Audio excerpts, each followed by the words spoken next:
But I always believe that once there's APEC, it's a heavy traffic.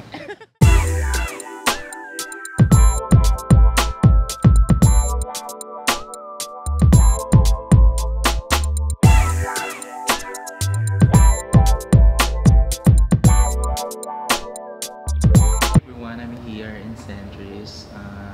Medyo maaga pa kasi kaya medyo naglakad-lakad muna pa rito. Ang gana na pala dito, medyo masikip na.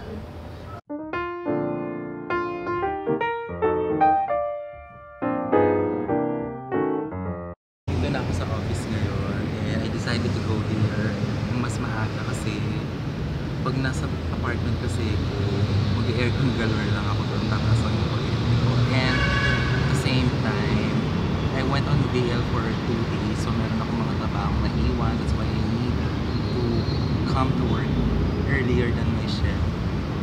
Anyway, umalis ako sa Bulacan ng I think 1 o'clock.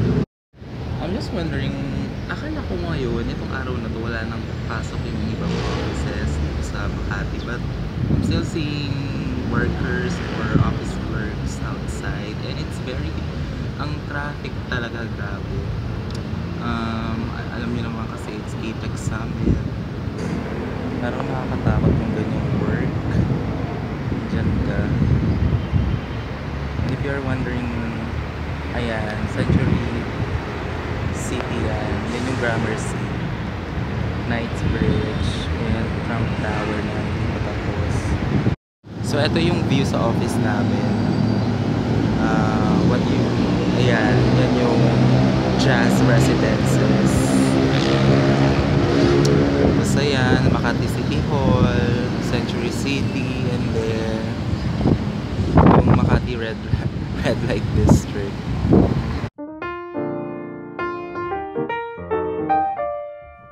Hi everyone, I'm with LM Adarna again. Hi, good morning guys. At nandito kami ngayon sa Red District ng Makati. Exactly. This is the prostitute capital of the Philippines. And I'm one of them. So proud. Dito pa rin kami ni LM sa Piburgo Street to, di ba? Hi. Morning walk after shift. Ayan, walang masyadong tao sa daan kasi nga it's holiday and sana laging ganito na walang katao-tao. Parang ang dilim dito. Ano? What's my insight about APEC? I hope maganda yung mapag-usapan nila na makakatulong talaga sa country ng, hindi lang sa Philippines, sa Asia Pacific, yun nga. Exactly.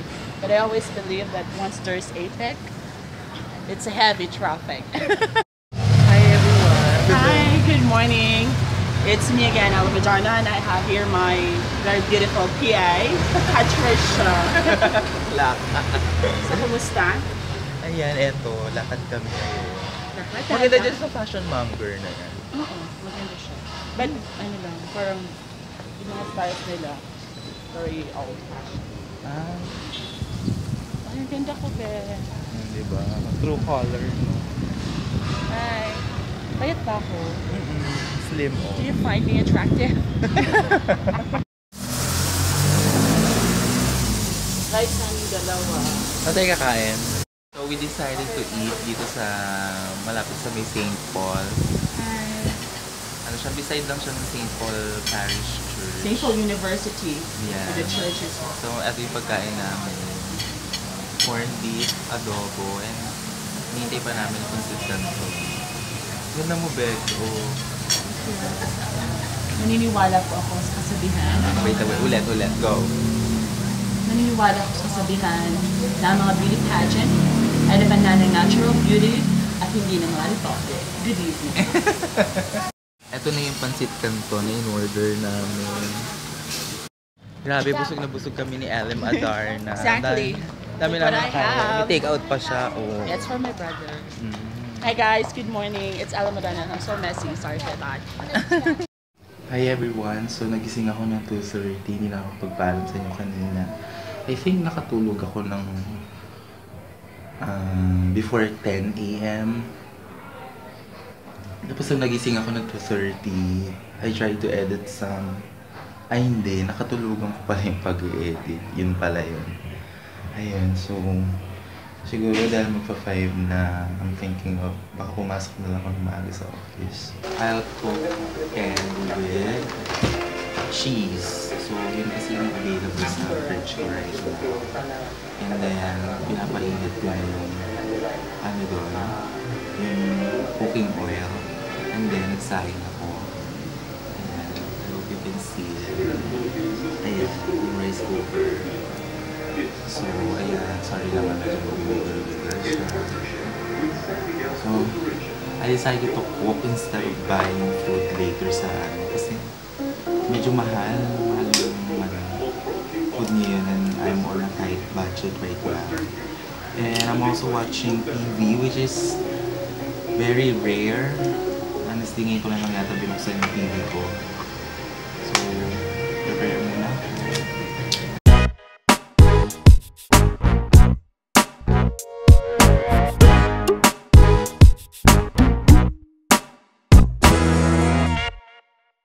So ayan guys, tapos na ako kumain. And right now, I'm watching Deal or No Deal.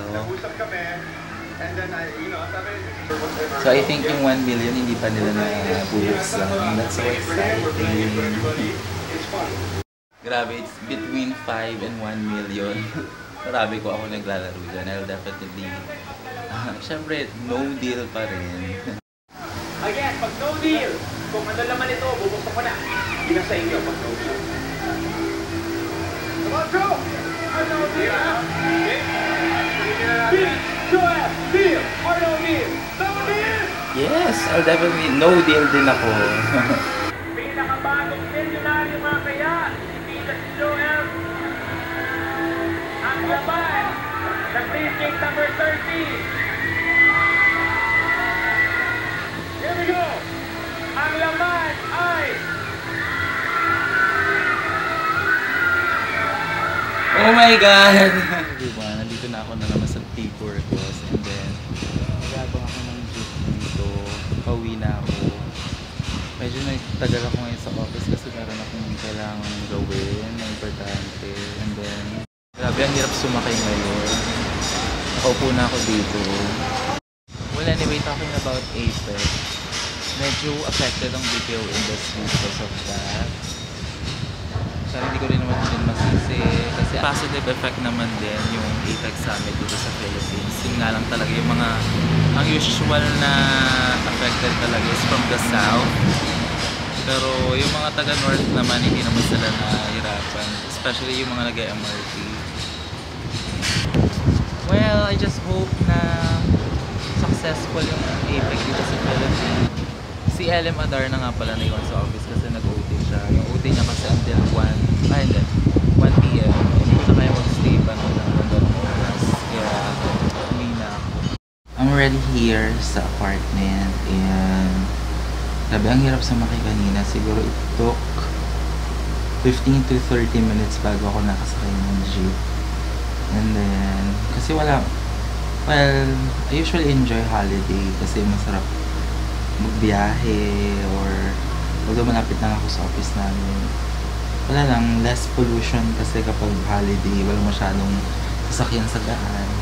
Pero ang init ngayon, mainit yung araw, yung sikat ng araw lalo pag dumaan, sobrang init, parang hindi magpapasko, parang summer kapag nasa arawan ka. Alright, so if you're wondering kung ano yung nandito, ayan, nilagyan ko ng Cetaphil yung tigyawat ko. Yan yung way ko para gumaling yung tigyawat ko. Nilalagyan ko siya ng Cetaphil. Ay, wait lang. Yeah, I need to turn on yung light ng camera ng phone ko. Yung phone ko pala. Kasi medyo madilim siya kapag walang enough light. Okay, so ay, I still have 2 days para pumasok. And okay naman so far.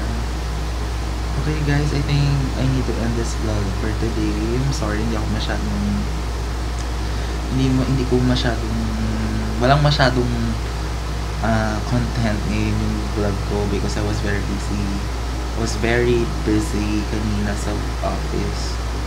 And kasi I haven't uploaded yung vlog yesterday.